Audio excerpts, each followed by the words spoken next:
Premier Grand Prix à Austin avec un tout nouveau tracé. Jean-Louis, comment a été accueillie cette nouvelle épreuve américaine? Eh bien, je dirais qu'en tout point, elle a été quasi parfaite.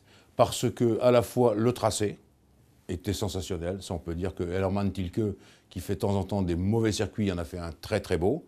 Deuxièmement, l'accueil des Texans a été sensationnel également. Ils se sont mis en quatre pour faire accueillir les gens de la Formule 1, non seulement les pilotes, les écuries, mais tous les observateurs, tout ce monde, tout ce microcosme qui se déplace au fur et à mesure des Grands Prix. Et ça, parfait, c'est 19 sur 20. Je dirais aussi que le macadam est certainement pas fait pour la pluie. Et si, heureusement, il n'a pas plu. Si par hasard il pleut, ça pourrait être dramatique. Et il y a une note amusante que personne ne connaît, mais c'est qu'il y a eu beaucoup de jets privés qui se sont posés pour ce circuit. L'Amérique, c'est grand, donc on vient en jet. C'était comme ça à Phoenix, c'était comme ça à Indianapolis. Et dans les jets privés, beaucoup ont été pris en chasse par les célèbres F-16 de la chasse américaine. La fédération aéronautique américaine avait oublié de prévenir qu'il y avait un Grand Prix. Et tous ceux qui se posaient là se posaient dans une zone interdite quasiment, et était escorté à chaque fois par des chasseurs. Voilà. Ce petit bémol dit, je pense qu'on peut mettre la note maximale à ce circuit d'Austin au Texas.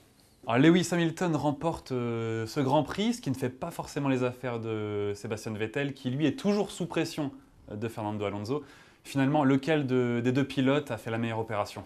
Bien, je crois que c'est Fernando Alonso. Il faut dire les choses comme elles sont, parce que, étant donné sa position sur la grille de départ, même si les pénalités de Grosjean et de Massa l'ont aidé à remonter un peu sur la grille et à se placer du bon côté de la grille, parce qu'il y avait beaucoup de poussière et que c'était bien de démarrer sur la file de droite, eh bien c'est quand même lui qui fait la bonne opération puisqu'il arrive sur le podium à nouveau. En revanche, Vettel, qui était parfaitement placé, ben lui, Sébastien Vettel, il perd une place au profit d'Hamilton. Bien sûr qu'il a accru son capital sur Fernando Alonso, mais il pensait peut-être, Sébastien Vettel, être champion tout de suite. Et ça n'a pas été le cas. Et il sait très bien que la pression sera encore plus dure pour lui, comme pour Alonso aussi, mais pour lui, là-bas à Interlagos, parce que c'est un circuit qui est plus compliqué, je crois, que Austin. Et puis parce que, voilà, c'est la dernière échéance, et que c'est pas simple. Et donc je crois que c'est lui qui a fait la moins bonne opération. Alors Jean-Louis, n'oublions pas tout de même le vainqueur, Lewis Hamilton. Une 4e victoire cette saison qui sonne déjà comme un hommage à McLaren. Oui, parce que Lewis Hamilton, McLaren, Mercedes, on sait que c'est le divorce à la fin de l'année. On sait qu'il part chez Mercedes, remplacer Michael Schumacher, et qu'on ne sait pas bien si cette nouvelle Mercedes de 2013 sera bonne. En tout cas, il signe une victoire éclatante avec McLaren, l'équipe qu'il a vu naître. Il faut bien dire les choses comme ça. Mais c'est surtout que Lewis Hamilton, il a été encore une fois égal à lui-même. Il nous a fait du Lewis Hamilton, c'est-à-dire qu'il n'a jamais rien lâché. Je vais vous confier un tout petit secret, Jean-Philippe.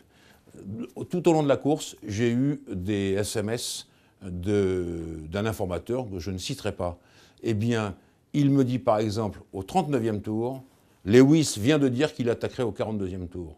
Et il a attaqué, il a dépassé au 42e tour. Vous voyez, la bête à gagner que représente ce garçon, c'est un combattant formidable. Et ça, c'est le propre des guerriers. Il ne lâche jamais rien, il n'a pas pris un moment de détente. Il savait, et il a même dit d'ailleurs, que le retardataire qui avait un peu ralenti Sébastien Vettel, c'est Naren Karthikeyan, qui n'était pas pour grand-chose d'ailleurs, eh bien que ça allait faire son affaire. Et là, Lewis Hamilton, il a une vision de la course qui est vraiment extraordinaire. Et il a passé Sébastien Vettel. Donc lui, c'est vraiment un très grand vainqueur. C'est un petit peu historique aussi. C'était le dernier vainqueur à Indianapolis au Grand Prix des États-Unis en 2007. Voilà, il renoue à la victoire au moment où la Formule 1 revient aux États-Unis. 2010, 2011, 2012, Jean-Louis, 3 titres consécutifs pour l'écurie Red Bull. Il faut plus que jamais compter sur cette équipe autrichienne. Oui, forcément. Alors, équipe autrichienne, de nationalité seulement, parce que c'est quand même une équipe britannique jusqu'au bout des ongles. Son siège est à Milton Keynes, à côté de Silverstone, ça c'est la première chose. Les patrons, Christian Horner ou Adrian Newey, sont britanniques aussi, comme toute l'équipe. Et puis, je ne vais pas oublier la partie française extrêmement importante de cette équipe Red Bull, c'est Renault. Renault Sport F1, qui fabrique toujours des moteurs excellents. C'est important de le noter parce que c'est notre participation à nous, la France, dans cette épopée Red Bull, qui, vous venez de le dire, 3 titres de champion du monde des constructeurs consécutifs, eh bien quand même ça fait du bruit. Et je pense qu'effectivement, dans l'avenir, avant qu'on ait le moteur à récupération d'énergie totale, c'est-à-dire 2014, eh bien il faudra compter avec elle. Je ne veux pas négliger la part de Renault, parce qu'ils ont toujours été là. Pour eux, c'est un 11e titre mondial. Hein. Ils sont là depuis 77 et ils ont fait, je crois, 35 saisons de Formule 1. C'est un très beau résultat également. C'est des gens sages, avisés, qui font un boulot absolument formidable et surtout qui ne sont pas du tout arrogants, tout à fait gentils, les gars de Renault Sport, comme on les appelle, ou les petits gars de Renault Sport, dans le paddock d'un Grand Prix de Formule 1, ce sont des gens respectés et toujours serviables et sympathiques. Et donc, ils sont très aimés à cause de ça. Et je pense qu'on ne peut pas, donc je le répète, négliger leur participation à ce titre. Mais vous avez raison de le souligner, Red Bull Renault, ça sera très dur encore en 2013 pour leurs adversaires.